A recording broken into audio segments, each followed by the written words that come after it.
प्रिय छात्रों, कोरोना जैसी महामारी से बचने के लिए सामाजिक दूरी बनाए रखें। अगर आवश्यकता ना हो तो घर से ना निकलें, घर में रहें, सुरक्षित रहें। मैं सुधीर वर्मा कक्षा 12 की हिंदी की इस क्लास में एक बार फिर आप सभी का स्वागत करता हूं।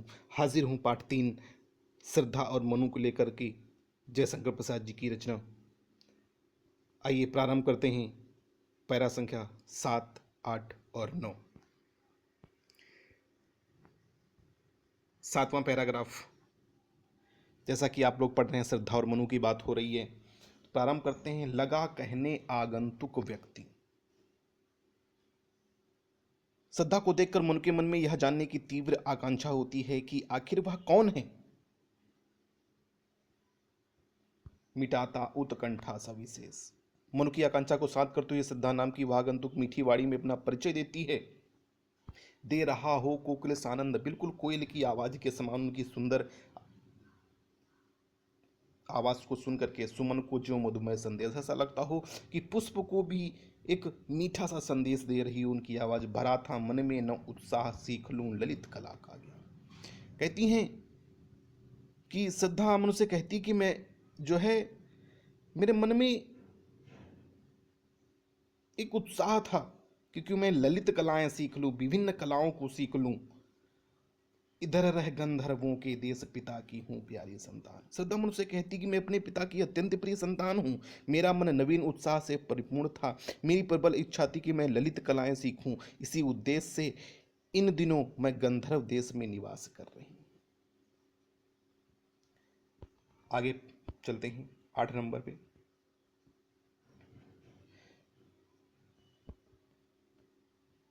दृष्टि जब जाती हिमगिर और प्रश्न करता मन अधिक अधीर।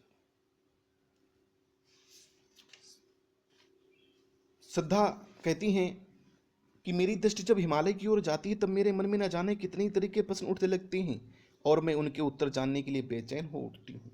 क्या कि धरा की यह सिकुड़न भयभीत आह कैसी है, क्या है पीर। इतने विस्तृत क्षेत्र में फैली हुई धरती की सुकुड़न के रूप में इस पर्वत श्रृंखला का वास्तविक स्वरूप क्या है, इसकी आह कैसी है, इसकी पीड़ा कितनी गहरी है। अर्थात इन दुर्गम स्थलों पर रहने वाले लोगों का जीवन कितना कष्टप्रद और चुनौतियों से भरा है। ऐसे कितने ही प्रश्न मेरे मन को व्याकुल करते हैं। बढ़ा मन और चले ये पैर शैल मालाओं का श्रृंगार। श्रद्धा अपनी बात को आगे बढ़ाती हुई कहती कि इन प्रश्नों का कोई समाधान नहीं मिलने पर मेरा मन हिमालय के दर्शन को व्याकुल हो उठा और मेरे कदम उस ओर चल पड़े।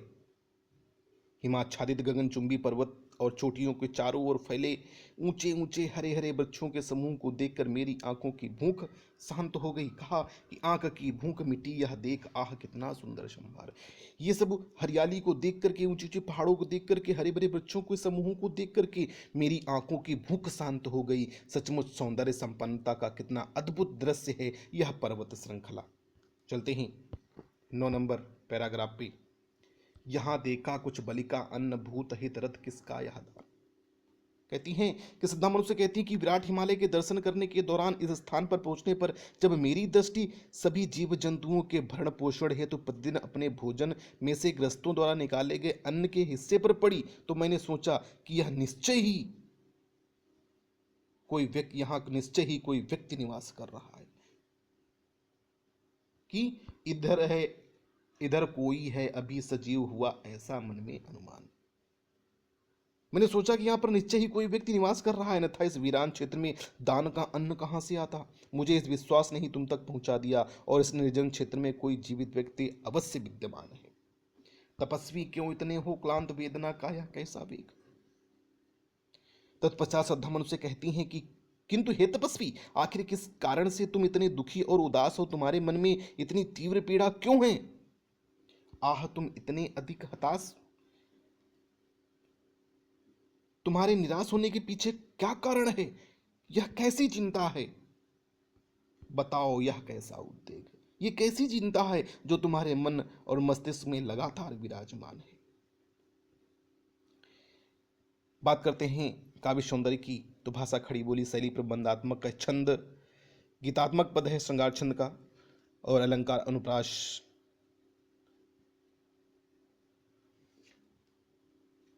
गुण प्रसाद है, शब्द शक्त अभिधा है। आज का वीडियो इतना ही। घर में रहिए, स्वच्छ रहिए, सुरक्षित रहिए। धन्यवाद।